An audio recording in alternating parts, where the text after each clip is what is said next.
Baik, selamat malam Bapak Ibu dan teman-teman semuanya. Selamat datang dan terima kasih banyak atas waktunya, sudah meluangkan waktunya sejenak untuk kita mendengarkan sedikit dari kami terkait dengan gagal ginjal. Bapak Ibu dan teman-teman tahu nggak sih bahwasannya 4 dari 1.000 penduduk Indonesia mengalami gagal ginjal dan harus menjalani dialisis atau cuci darah. Dan angka kejadian pada laki-laki biasanya 1% lebih tinggi dibandingkan pada perempuan. Dan prevalensi tertinggi pada usia 75 tahun dan mulai terjadi peningkatan resiko pada usia 35 tahun ke atas. Dan bahkan pada saat ini anak-anak remaja dan juga anak-anak kecil bahkan sudah mengalami gagal ginjal sehingga harus melakukan cuci darah. Dan juga gagal ginjal ini juga merupakan urutan ke-18 penyebab kematian di dunia. Boleh di next?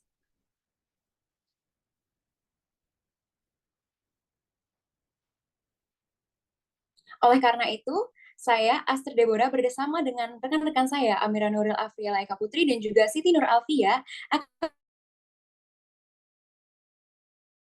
membahas terkait dengan gagal ginjal, mulai dari resiko, simptoms atau gejala, dan juga upaya preventif atau pencegahan yang dapat kita lakukan. Dengan dosen pengampu kami, Dr. Muhammad Yogi Fadli, SP Urologi, dan juga Bapak Eka Yunianto, MSI. Boleh di next? Nah, pertama-tama sebelum kita mengetahui tentang gagal ginjalnya, alangkah baiknya kita berkenalan dulu dengan ginjal kita, teman-teman dan Bapak Ibu sekalian. Di mana sih letak ginjal kita? Letak ginjal kita itu ada di bagian punggung atau di bagian belakang. Jadi, ginjal itu di bagian belakang. Di depannya adalah organ-organ pencernaan. Dan ketika dikeluarkan organ-organ pencernaannya, boleh di next?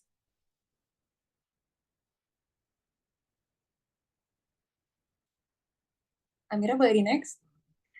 Nah, setelah dikeluarkan bagian organ-organ pencernaannya, dapat terlihat di sini ada ginjal kita di bagian belakangnya, di bagian belakang dekat punggung. Boleh di next lagi. Dan ginjal kita ini ada dua, teman-teman dan Bapak Ibu sekalian, ada kanan dan kiri.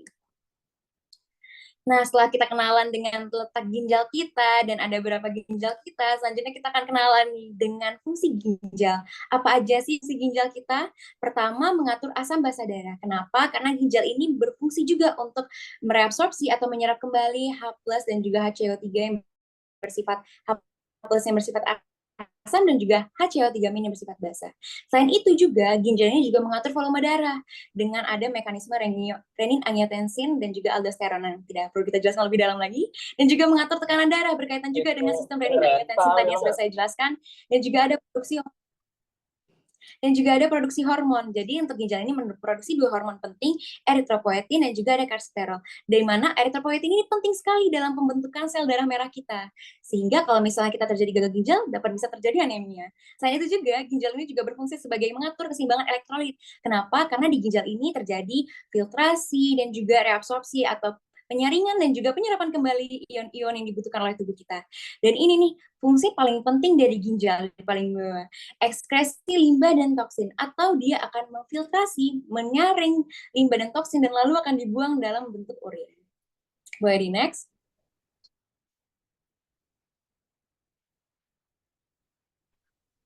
Baik, Oke, selanjutnya akan ditunjukkan.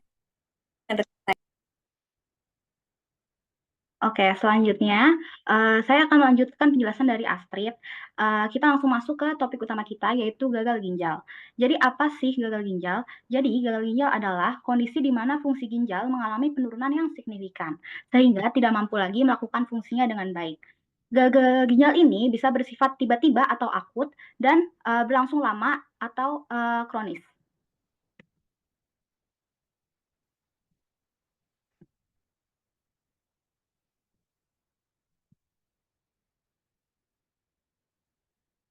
Nah, selanjutnya apa saja sih faktor resiko dari gagal ginjal? Yang pertama ada diabetes mellitus. Jadi faktor risiko pertama yang harus kita waspadai adalah diabetes mellitus. Diabetes mellitus ini merupakan penyebab utama gagal ginjal kronik.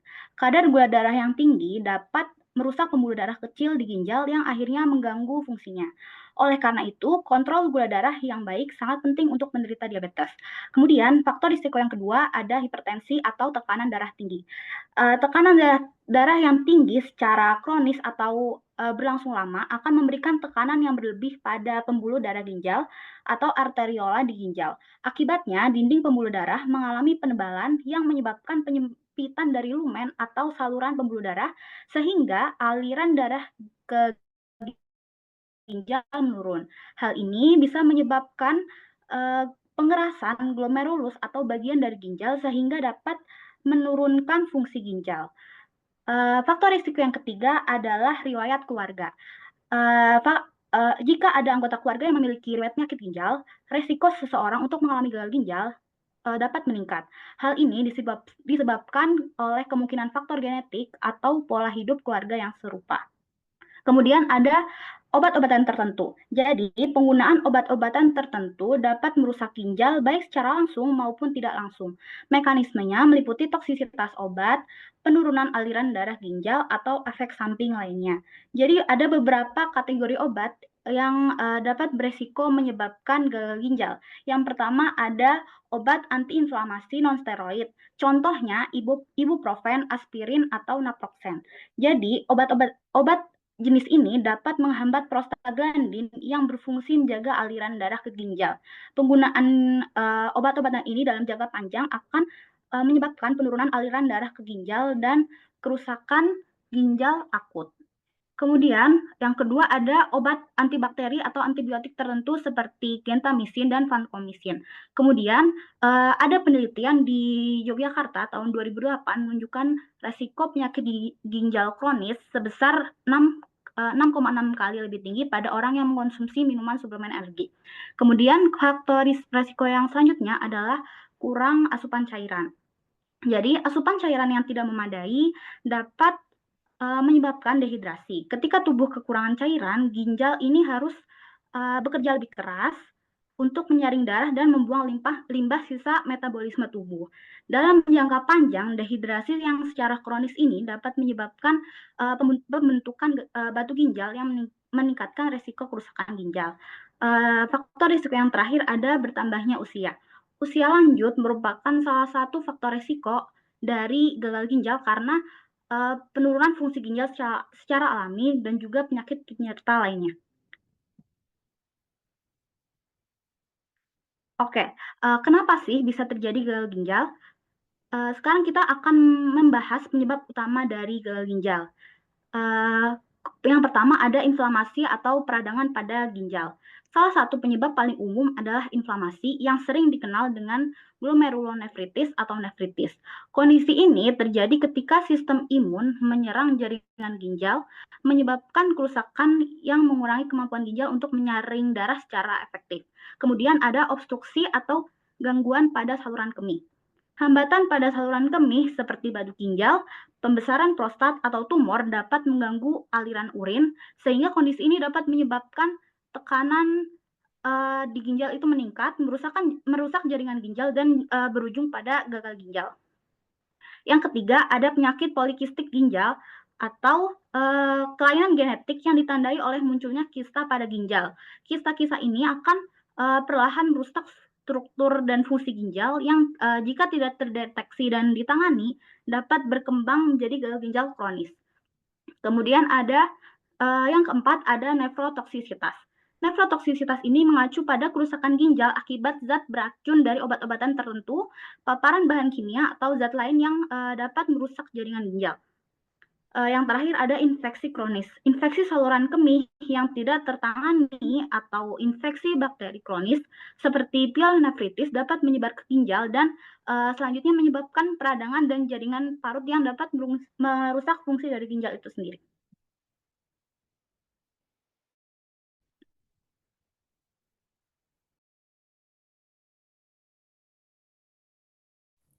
Oke, aku lanjutin.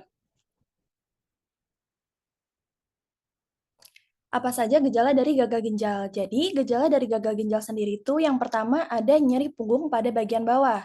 Nah, tadi udah dijelasin sendiri sama Astrid kalau semisalnya letak ginjal itu ada di bagian punggung, di bawah, dan spesifiknya di belakang. Jadi, kalau misalnya ada kerusakan pada ginjal, itu bisa terjadi nyeri punggung pada bagian belakangnya. Selanjutnya yang kedua itu bisa terjadi perubahan pada pola buang air kecil.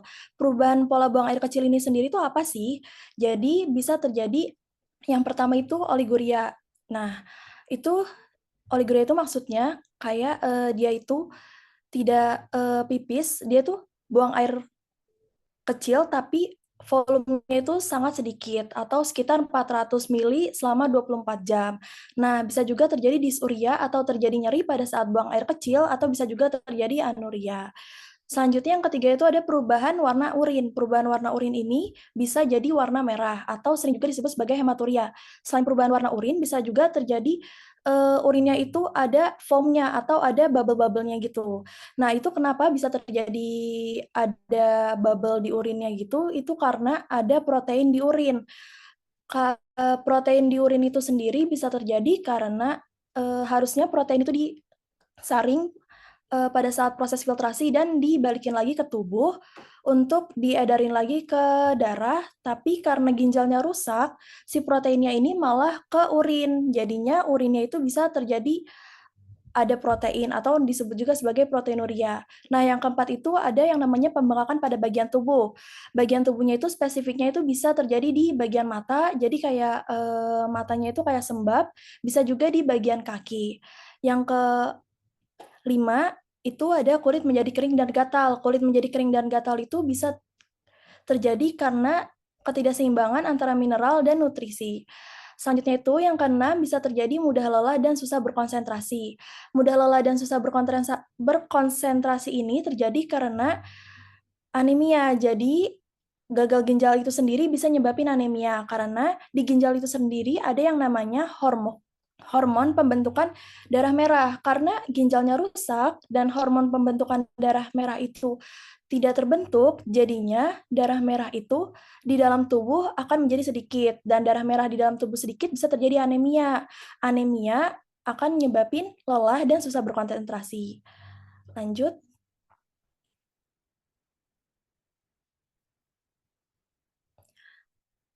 Oke, jadi komplikasi dari gagal ginjal sendiri itu apa aja sih? Boleh lanjut? Jadi komplikasi di gagal ginjal sendiri itu bisa ke yang pertama itu ke jantung dan pembuluh darah. Nah, di jantung itu sendiri bisa terjadi gagal jantung. Gagal jantung itu bisa terjadi karena kelebihan cairan di dalam tubuhnya, karena terjadinya retensi natrium. Selanjutnya itu bisa terjadi masalah jantung seperti detak jantung tidak teratur atau aritmia, yang bisa terjadi karena hiperkalemia. Nah, ada juga yang namanya asidosis metabolik atau gangguan asam di dalam tubuh karena ketidakseimbangan elektrolit. Bisa juga terjadi henti jantung karena gangguan metabolisme tubuh. Selanjutnya yang kedua itu bisa terjadi di saluran pencernaan. Nah, saluran pencernaan ini bisa terjadi mual, muntah, sama bisa juga sampai pendarahan di saluran pencernaan. Juga bisa kehilangan nafsu makan dan kadar amilasa. Itu ada sistem saraf, dan di sistem saraf ini yang pertama itu kalau ada pasien yang mengalami gagal ginjal itu ada racun di dalam tubuh yang numpuk di otak. Nah, karena racun numpuk di otak itu bisa nyebabin lelah, ngantuk, sulit tidur, dan bisa juga ada penurunan daya ingat dan kemampuan berpikir, atau pada pasien gagal ginjal itu sering susah fokus. Dan yang terakhir itu di tulang dan fosfat. Nah, di tulang dan fosfat ini bisa terjadi gangguan. Kenapa bisa terjadi gangguan di tulang? Karena fosfat yang harusnya diserap lagi ke tubuh dan disimpan di tubuh, karena kerusakan di gagal ginjal itu malah dibuang fosfatnya. Karena fosfat dibuang, jadi tubuh itu merasa kalau fosfat di dalam tubuh ini kurang dan terjadi peningkatan kadar fosfat yang berlebihan, dan karena kadar fosfat yang berlebihan di dalam tubuh bakal ngaruh ke vitamin D dan kalsium yang bakal jadi turun. Karena kadar vitamin D dan kalsium yang turun akan ngaruh ke tulangnya. Lanjut. Oke, jadi tadi kan udah dijelasin terkait gejala, terus selanjutnya itu dijelasin terkait pengertian dari gagal ginjal itu sendiri. Jadi sebenarnya tuh gimana sih cara cegah buat gagal ginjal? Nah, kita punya singkatan yang namanya sehat ginjal. Boleh lanjut? Jadi sehat ginjal itu apa sih? Sehat ginjal itu yang pertama itu ada stop merokok dan konsumsi alkohol. Jadi untuk mengurangi resiko gagal ginjal bisa dikurangi dengan lanjut. Yang kedua itu ada eksplorasi pola makan rendah garam dan protein. Jadi untuk mengurangi resiko gagal ginjal, kita disarankan untuk makan rendah garam dan rendah protein juga, namun di dalam batas protein yang normal. Oke, yang ketiga itu ada hidrasi tubuh dengan minum air yang cukup. Nah, biar resiko gagal ginjal di dalam tubuh kita berkurang, itu bisa dengan cara hidrasi tubuh. Jadi,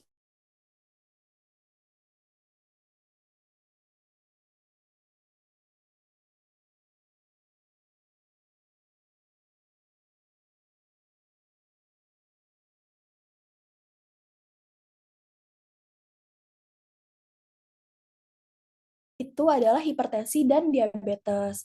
Jadi bisa dikurangi dengan cara mengatasi tekanan darah tingginya dan diabetes.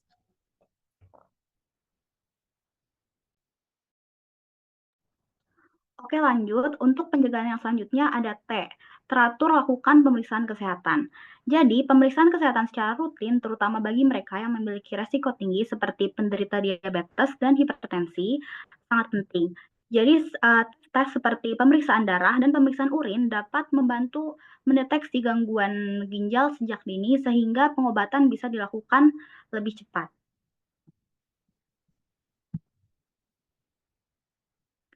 Yang selanjutnya ada G. Gunakan obat sesuai anjuran dokter. Penggunaan obat-obatan, terutama obat pereda nyeri seperti NSAID, harus sesuai anjuran dokter. Obat-obatan ini jika digunakan berlebihan atau tanpa pengawasan dapat merusak ginjal.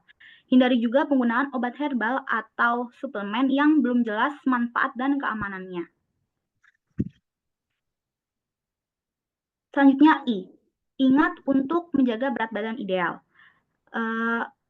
Obesitas, seperti yang kita tahu, obesitas ini meningkatkan resiko terjadinya diabetes dan hipertensi, yang merupakan dua penyebab utama dari gagal ginjal kronis.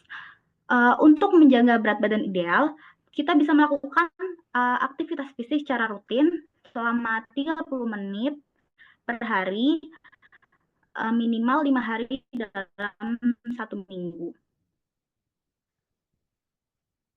Kemudian ada N, nutrisi yang seimbang.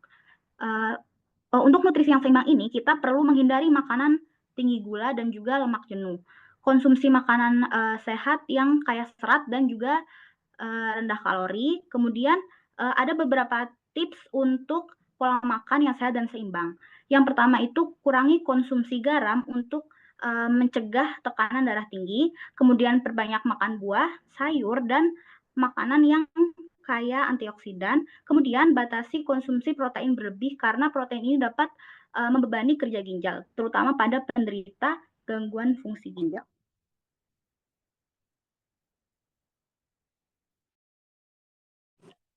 Baik, selanjutnya adalah jangan konsumsi obat berlebihan.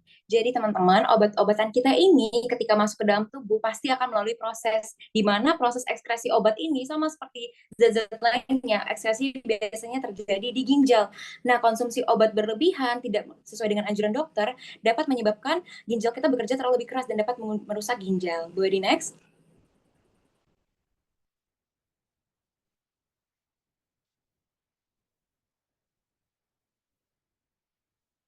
Nah, selanjutnya lagi A, aktif berolahraga untuk kesehatan tubuh. Di mana ketika kita aktif berolahraga, pastinya tubuh kita akan jadi lebih sehat, sel-sel kita akan lebih sehat. Dan ini juga bisa membantu untuk mencegah terjadi gagal ginjal seperti itu. Boleh di next lagi? Nah, dan yang terakhir adalah lindungi ginjal dari dehidrasi. Berkaitan dengan poin sebelumnya, kita harus banyak mengonsumsi air mineral. Di mana kalau kita banyak minum air mineral, zat-zat konsentrasi ginjal kita itu tidak akan terlalu pekat atau zat terlarutnya akan tidak terlalu banyak gitu. Jadi kalau misalnya kita banyak minum air putih dan ginjal kita terhidrasi dengan baik, itu akan membantu ginjal kita dalam bekerja gitu, dalam memfiltrasi setiap zat-zat yang ada di tubuh kita. Boleh next. Dan tibalah kita pada akhir dari presentasi kami pada malam hari ini. Apakah dari teman-teman, Bapak Ibu sekalian, apakah ada yang ingin ditanyakan?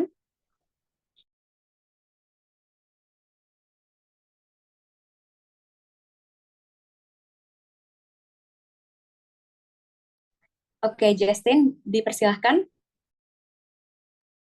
Oke, sebelumnya terima kasih untuk Asbor, Amir, dan juga Alfi, untuk presentasinya sudah bagus dan untuk penjelasannya juga ada bagus. Di sini aku masih agak bingung tentang satu hal.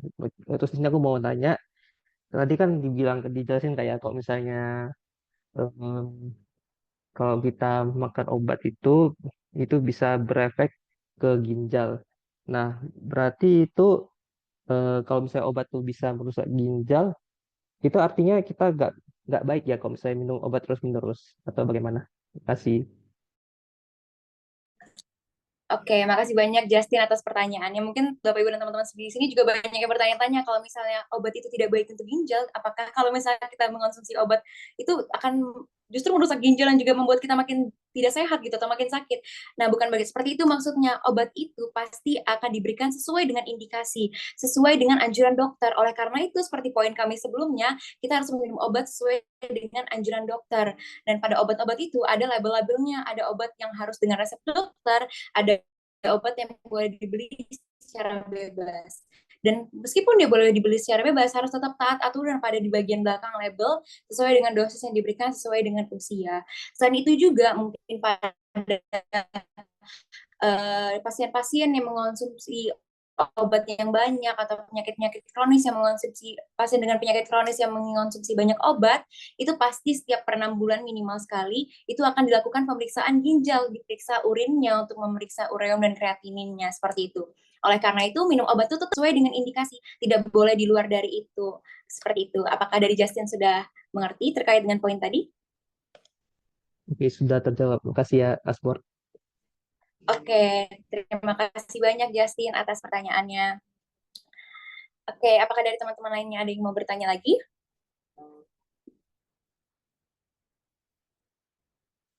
Oke, baik. Sepertinya tidak ada lagi yang mau bertanya. Terima kasih banyak Bapak, Ibu, dan teman-teman semuanya sudah mendengarkan presentasi kami terkait dengan gagal ginjal. Selanjutnya akan dilanjut dengan presentasi teman kami kelompok lainnya terkait dengan CA prostat. Terima kasih banyak.